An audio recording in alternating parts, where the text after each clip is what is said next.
Okay, sabi mo eh. Baka mamaya hindi ka kaagad makapagsalita kapag kaharap mo na siya.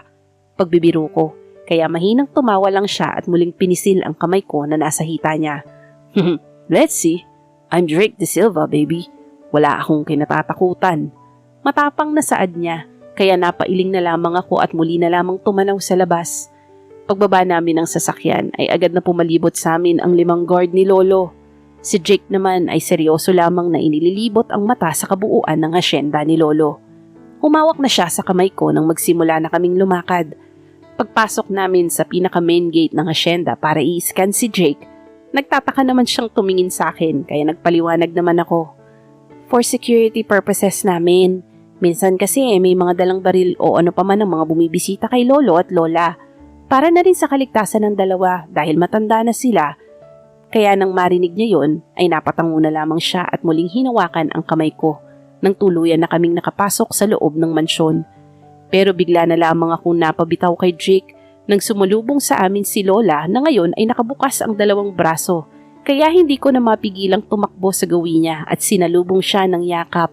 Be careful wife, baka madapa ka pa. Rinig kong saad ni Jake pero na kay Lola ang atensyon ko dahil na-miss ko siya. Lola, I miss you! Malambing na saad ko at naramdaman ko naman ang paghaplos niya sa buhok ko at mahigpit na yakap niya sa akin. I miss you too, sa pinakamagandang apo ko. Siya ang unang humiwalay ng yakap at bumaling naman siya kay Jake nang nag-bless ito sa kanya. Ito na ba ang asawa mo? Napakagwapo naman ng batang to. Teka, parang pamilyar kang bata ka. Ikaw ba ang pinaka-nangungunang negosyante ngayon sa bansa natin at sa ibang bansa? Paninigurado ni Lola. Kaya tipid namang ngumiti si Jake at napakamot sa batok niya na animoy nahihiya sa sinabi ng lola ko. Ako nga po. It's nice to meet you po, madam. Magalang niyang bati at nagulat na lang kaming tatlo nang may naglagay ng baril sa sentido ni Drake. At nang pagtingin ko kung sino ito, ay bigla na lang ako nataranta.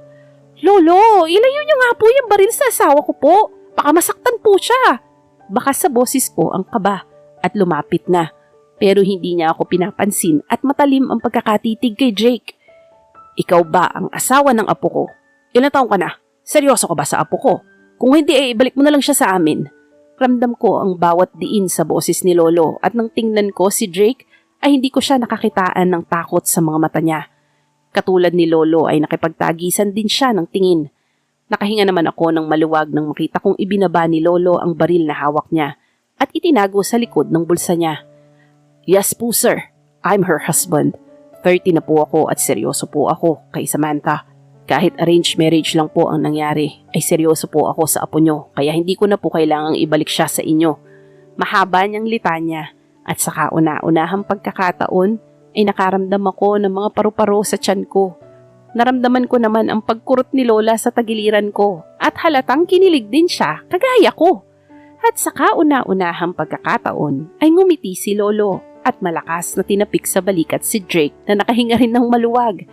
Yan ang gusto kong maririnig sa mga lalaking asawa ng mga apo ko at hindi natatakot sa akin.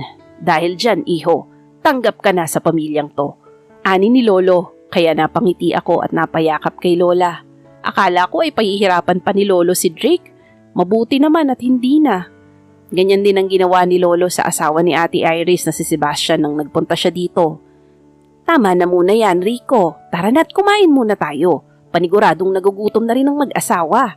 Anyaya ni Lola, kaya sabay-sabay na kaming pumasok sa hapagkainan. Ano ang trabaho ng mga magulang mo, Drake? Nang makaupo kami ay agad na naman siyang tinanong ni Lolo. Kaya nilagyan niya muna ako ng kanin at ulam bago sumagot. Negosyante rin po, tipid niyang sagot. Kaya napatango naman si Lolo at si Lola naman ang sumunod. 3 buwan na kayong kasal, hindi ba? Wala pa rin ba kaming bagong apo? Halos masamid naman ako sa iniinom kong tubig. Naramdaman ko na naman ang pamumula ng mukha ko dahil na naman sa narinig ko. Kailan ba nila kami titigilan sa ganyan? Ibibigay rin po namin yan, Lola, kapag handa na po si Gabriela.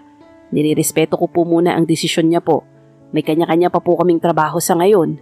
Si Drake na ang sumagot at nakita ko namang lalo pang humanga si Lolo sa narinig. Kayong mga asawa ng apo kong mga babae ay talagang pinapahanga niyo ako. Una, ang apo kong si Devron na talagang lumaban sa akin. Pangalawa naman ay si Sebastian na talagang tinanggap ang suntok ko sa kanya. At pangatlo naman, tong si Drake na hindi natakot nang tutukan ko siya ng baril. Ang totoo, hindi ba kayo natatakot sa akin? Mahabang litanya niya, kaya umiling si Drake at sumagot. Kapag mahal po namin ng babae ay haharapin po namin ng lahat. Makuha lang po namin sila, kahit kamatayan pa po ang kaharap namin. Seryosong sagot niya, dahilan para matigil ako sa pagsubo at tulalang nakatingin sa kanya. Tama bang narinig ko? Kapag mahal niya ang isang babae, ay kaya niyang harapin ang lahat, makuha niya lang to? Mahal niya na ba ako? Hanggang ngayon ay palaisipan pa rin sa akin ang sinabi ni Drake kanina sa hapagkainan. Nasa veranda ako ngayon at nagpapahangin para mahimasmasan ang sarili ko. Mahal niya ba ako? Pero paano kung hindi pala ako ang babaeng tinutukoy niya? Paano kung sinabi niya lang yon para hindi ako masaktan? Ang hirap kasing umasa kung hindi naman pala ako ang tinutukoy niya. Siguro sa ngayon ay hintayin ko na lang siya na sabihin niya ang babaeng nilalaman ng puso niya. Nakakatakot sumugal ano? Baka ako pa ang masaktan sa huli. Kaya imbis na problemahin muna kung sino man ang babaeng mahal ni Drake, ay malakas akong bumuntong hininga at halos mapatalon ako sa gulat nang magring ang cellphone ko. Nang tingnan ko kung sino ang caller ay si manager pala, kaya mabilis ko itong sinagot.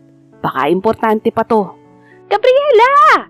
Nilayo ko kaagad ang cellphone sa tenga ko dahil sa lakas ng boses niya. Nang maayos na ay nagsalita na ako. Bakit, manager? It seems like you're excited. May good news kang natanggap? Biro kong tanong at muli ko na namang narinig ang pagtili niya sa kabilang linya. Kaya napangiwi na lang ako.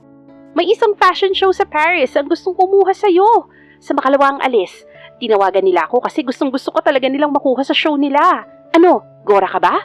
Isang opportunity pa to. Anya, kaya hindi ko maiwasang mapahawak sa bibig ko at mapatalon. Kinalma ko muna ang sarili ko bago sumagot sa kanya. Para tuloy akong nakalutang sa langit dahil sa balita ni manager. Really, manager? Totoo ba talaga yan? Oh my gosh! Tilik ko rin, kaya narinig ko naman ang pagmumura ni manager na tinawanan ko na lang. Gaga, totoo to. Isend ko pa sa'yo ang email. Anong sagot mo? Pangulit niya pa, kaya napatango na lamang ako kahit hindi niya nakikita. I'll accept that offer, manager. Ilang araw tayo doon? Pagtatanong ko pa.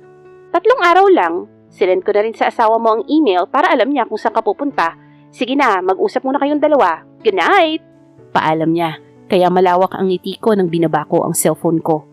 Saktong pagharap ko ay nakita ko namang nakatayo si Drake sa harapan ko, kaya napahawak ako sa dibdib ko. Drake naman! Inis kong sigaw, kaya mahina naman siyang tumawa at lumapit sa akin para yakapin ako. I received the email that your manager is talking about. Grab that opportunity, wife. But you'll be away from me. Saad niya.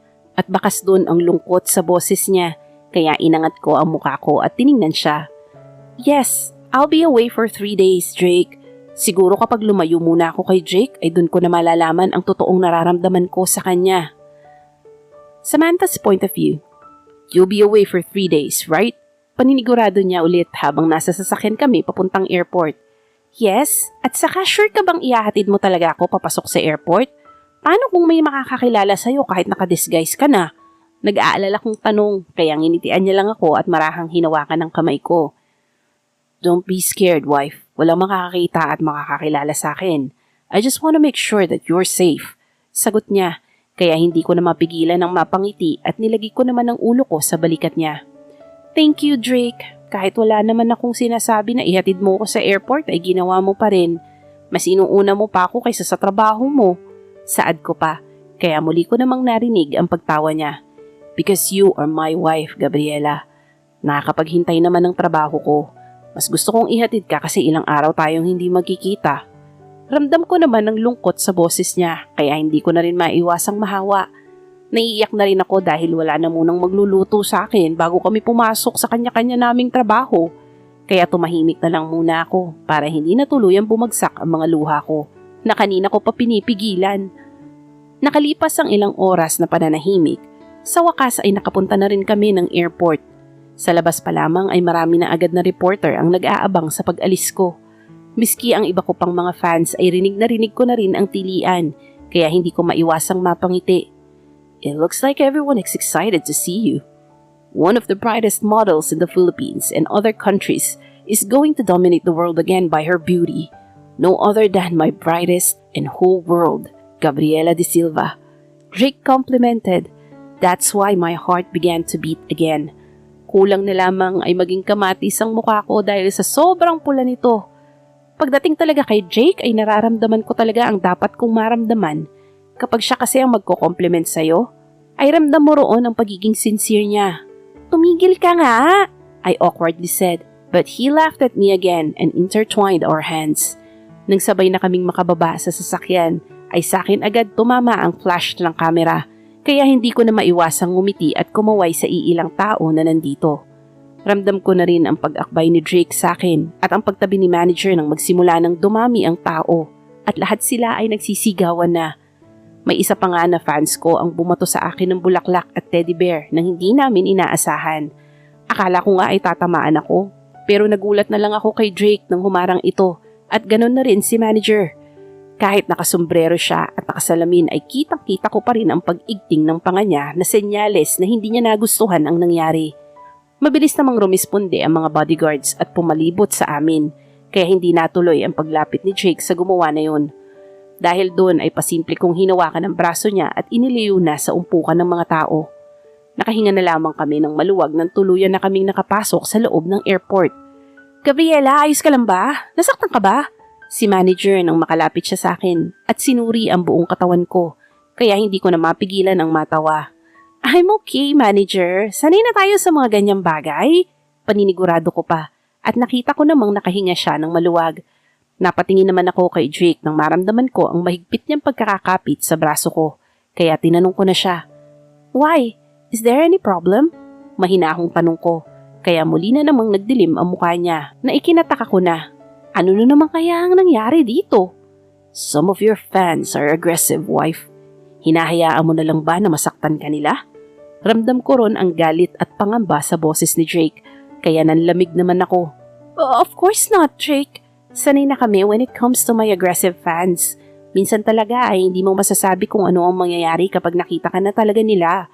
Paliwanag ko naman, kaya napatango naman si manager at nagsalita na rin.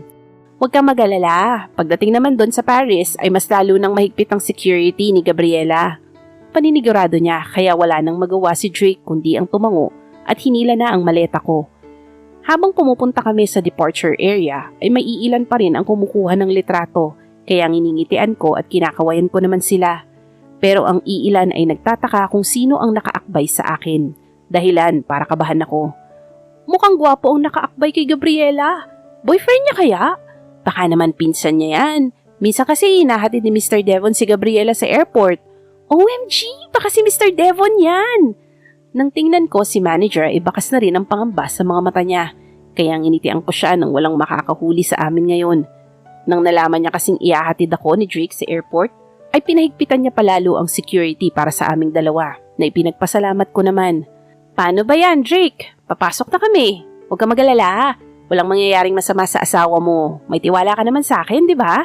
Ani manager. Kaya sa akin muna tumingin si Drake bago kay manager at sumagot. Yes, I trust you. Pero pagdating sa mga nakapaligid sa inyo ay wala. But please take care of her. Make sure she eats healthy food every day.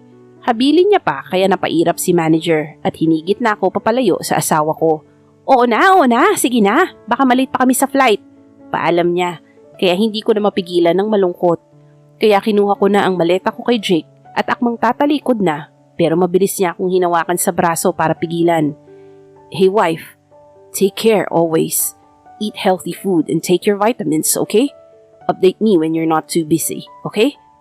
Malambing na saad niya kaya tumango ako at pilit na ngumiti sa kanya. Noted, boss. I'll update you once I land in Paris. Take care too. Maaga nang matulog minsan. 3 araw lang ako mawawala, okay? Balik ko rin sa kanya, kaya ngumiti siya sa akin ng matamis at mabilis akong hinalikan sa labi nang matanggal niya ang mask na suot ko. Ako naman ay nagulat at natuliro sa ginawa niya. Nang makarecover ako ay mahina ako siyang hinampas sa braso at sinaway. Jake, baka mamaya ay may makakita pa sa atin. Wala yan. Wala namang mga reporter at media na nakakapasok. Sagot niya at dahan-dahan na akong binitawan sabay nilagay sa bulsa ng pantalon ang 2 kamay niya. Go on, wife. Nakasimangot na ang manager mo. Baka malit na nga kayo sa flight. Dugtong niya pa kaya wala na akong nagawa kundi ang tuluyan ng tumalikod sa kanya. Paglapit ko kay manager ay pabiro niya akong kinurot sa may bewang kaya napanguso naman ako. Ang landi niyong mag-asawa, 3 araw ka lang mawawala, akala mo naman ay 3 taon na ang katumbas? Baka sa boses ni manager ang pagkairita kaya napangisi ako at inasar siya. Wala ka lang boyfriend mag-boyfriend ka na kasi. Pang-aasar ko pa. Pero inirapan niya lang ako at nauna nang maglakad sa akin kaya natawa na ako. Bago pa ako tuluyang makapasok sa departure area ay muli kong nilingon si Drake na ngayon ay hindi pa rin umaalis sa pwesto niya at nakatanaw lang sa akin. Kaya huminga na lamang ako ng malalim para pigilan ang pagtulo ng luha ko. Hindi ko man maamin sa kanya ay mamimiss ko rin siya. I will miss you, Drake. Mahigit kalahating oras din ang naging biyahe namin papuntang Paris. Nagpasalamat naman ako dahil maayos kaming nakarating dito. Pagdating namin sa airport ay mas dumami lalo ang mga tao at ang mga bodyguards ay mabilis na pumalibot sa amin. I can't believe na mas marami kang fans dito sa Paris, Gabriela. Everyone is waiting for you, manager exclaimed. Kaya ngumiti ako at mas lalo akong kinabahan nang magsimula ng magkagulo ang mga tao at pati na rin ang mga reporters. Gabriela, are you ready to dominate the world again by your beauty? What can you say about that? Tanong ng isang reporter, kaya nakangiti ko naman itong sinagot. Thank you for that and yeah, I'm ready again. Sagot ko naman at muling nagkagulo ang mga reporters at kanya-kanya na sila ng tanong na mabilis ko namang nasasagot. Is there a possibility that one day, you and Drake De Silva will have a collaboration for the magazine cover? Natigilan agad ako sa naging tanong, kaya palihim naman akong napatingin kay manager na sinenyasan ako na kaya kong sagutin yun. Kaya itinago ko ang kaba sa boses ko at nginitian sila bago sumagot. We will look forward to that in the near future. Matapos kong sabihin yon ay nakahinga na ako ng maluwag nang dumating na ang isang limousine na susundo sa amin. Kaya maingat akong hinigit ni manager at ipinasok sa loob. Bago ko patuluyang isara ang pinto ng kotse, ay narinig ko pa ang isang tanong ng reporter na ikinabigla ko.